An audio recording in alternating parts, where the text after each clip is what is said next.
Kasih karunia dan damai sejahtera Allah, itulah yang memelihara hati dan pikiranmu sekalian di dalam Kristus Yesus Tuhan kita. Saudara-saudari, firman Allah untuk kita saat ini terambil dari Roma 8 ayat 12.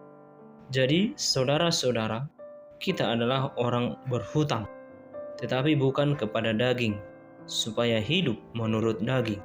Roma 8 ayat 13. Sebab jika kamu hidup menurut daging, kamu akan mati. Tetapi jika oleh roh kamu mematikan perbuatan-perbuatan tubuhmu, kamu akan hidup. Roma 8 ayat 17. Dan jika kita adalah anak, maka kita juga adalah ahli waris. Maksudnya, orang-orang yang berhak menerima janji-janji Allah, yang akan menerimanya bersama-sama dengan Kristus, yaitu jika kita menderita bersama-sama dengan Dia, supaya kita juga dipermuliakan bersama-sama dengan Dia. Saudara-saudari, kita adalah orang-orang yang telah dimenangkan atau dimerdekakan oleh Allah dari kuasa dosa atau perhambaan iblis.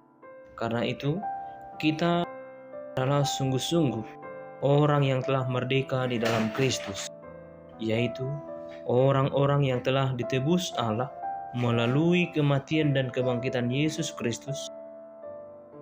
Dari kematian mengalahkan perhambaan dosa atau kematian kekal.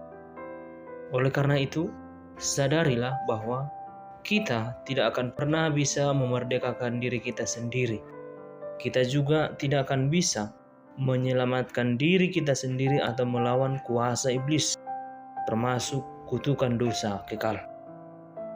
Disinilah perlu kita harus memahami, dan disinilah kita harus mensyukuri kasih setia Allah kepada kita umat ciptaannya.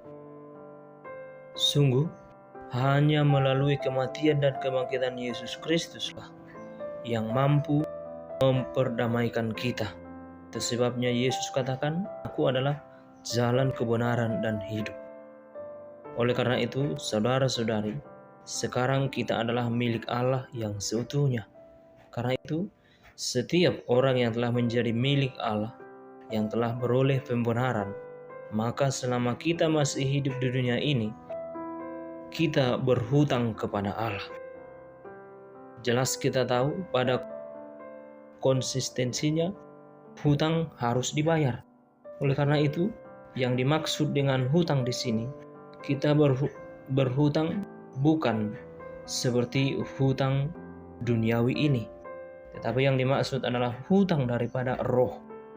Artinya, berbuat baiklah selalu dalam hidupmu, sebab itulah kegenapan janji kita, kegenapan kesetiaan kita kepada Allah.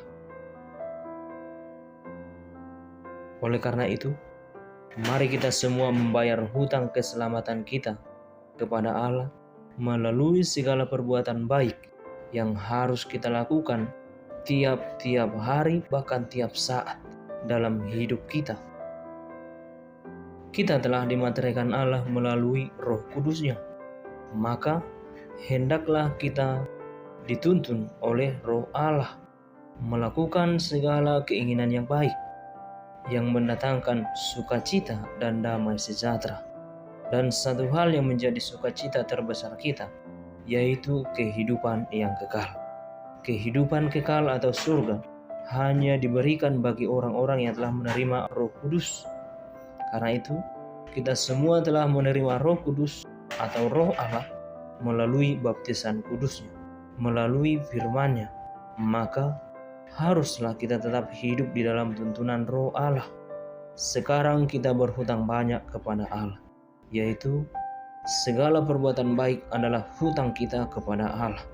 Artinya, perbuatan baik yang kita lakukan kepada sesama, semata-mata itu bukanlah untuk kepentingan sesama kita manusiawi, tetapi berbuat baik itu adalah untuk menggenapi, membayar hutang kita kepada Allah. Artinya, tidak perlu kita menimbang dalam berbuat baik. Karena itu, saudara-saudari, berbuat baiklah setiap hari, tanpa merasa lelah. Terlebih, jangan pernah lupa untuk bersyukur atas kasih setia Allah kepada kita, sebab Allah kasih setianya tidak pernah berubah bagi kita yang hidup di dalam kebenaran. Kiranya kasih setia Allah Bapa, Anak dan Roh Kudus memelihara dan menolong kita semuanya.